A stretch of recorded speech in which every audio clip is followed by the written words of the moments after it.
আসরের পরে নামাজ পড়ছে মসজিদে, তসবি তার হাতে আছে, মসজিদে বাইরিয়া সুবহানাল্লাহ সুবহানাল্লাহ সুবহানাল্লাহ পড়তেছে, সুবহানাল্লাহ বাদ নাই। পাশে যদি দোকান থাকে বিকালবেলা দেখবেন এখানে গিয়ে বসে সুবহানাল্লাহ সুবহানাল্লাহ সুবহানাল্লাহ। একটা রং কোন মহিলা আছে পৃথিবীতে স্বামীর ঘর থেকে বলছে যে আমি তোমার ঘরে শান্তিতে আছি?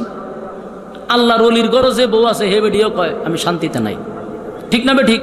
প্রধানমন্ত্রীর বউ কয় আমি শান্তিতে নাই, রিস্কাওয়ালার বউ কয় আমি শান্তিতে নাই। শান্তিটা গেল কোথায়? এগুলা হলো অনর্থক কথা, ঠিক না বে ঠিক? জাহান্নামে যাবে কয় নম্বর কারণ। আর এখন আসেন মুরব্বীরা কেমনে কথাটা কয়। মুরব্বীরা বেহুদা কথা কিভাবে বলে একটু মনোযোগ দিয়ে শুনেন। 5 ওয়াক্ত নামাজ পড়ে, দাড়ি সাদা, খুব নামাজ পড়ে, কিন্তু কথা অনর্থক কয়। কিভাবে? আসরের পরে নামাজ পড়ছে মসজিদে, তসবি তার হাতে আছে, মসজিদে বাইরিয়া সুবহানাল্লাহ সুবহানাল্লাহ সুবহানাল্লাহ পড়তেছে, সুবহানাল্লাহ বাদ নাই। পাশে যদি দোকান থাকে বিকালবেলা দেখবেন এখানে গিয়ে বসে সুবহানাল্লাহ সুবহানাল্লাহ সুবহানাল্লাহ। একটা রং ছাদের চিনি ছাড়া সুবহানাল্লাহ সুবহানাল্লাহ।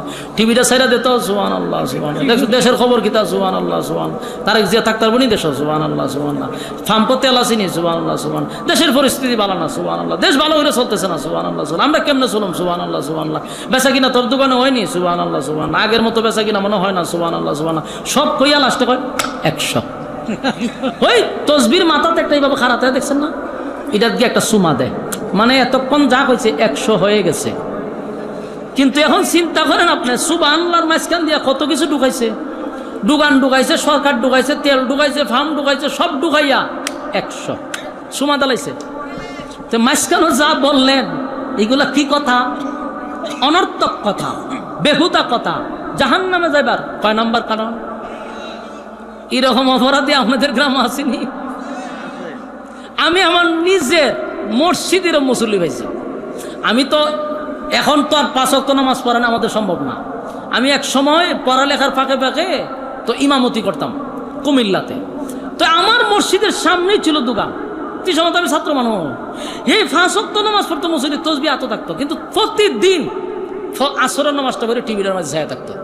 টিভিটার ভাইছে যা সুবহানাল্লাহ ঠিক হতো, সুবহানাল্লাহ সুবহানাল্লাহ। চ্যানেল পাল্টা সুবহানাল্লাহ সুবহানাল্লাহ। ওইটা বাড়ান আরেকটা পাল্টা সুবহানাল্লাহ সুবহানাল্লাহ, হয়তো চ্যানেলও পাল্টাইতো।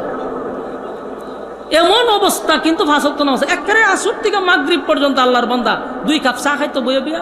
আবার এটা একটা সিস্টেম আছে, চা না খাইলে টিভি বন্ধ করে নিত।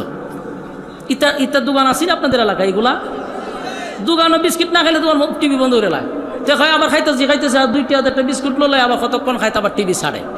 তো টিভি চলতেছে, বিস্কুট খাবার পরে এই অনর্থক কথা চলতেছে, সুবহানাল্লাহ পড়তেছে মুরব্বী। এরপরে মাগরিবের আজানটা দিলে পকেটে বইরা তসবিটা আয়া উজু করে আবার নামাজও। বলুন তো দেখি, এই যে সারাদিন বইয়া অনর্থক কথা কইল, জাহান্নামে যাবে, এটা কয় নম্বর কারণ? এই অপরাধে কি খালি আমাদের এলাকায় আছে, আপনাদের এলাকায় নাই? এই কথাগুলি বলতেছি আমি না জাহান্নামী?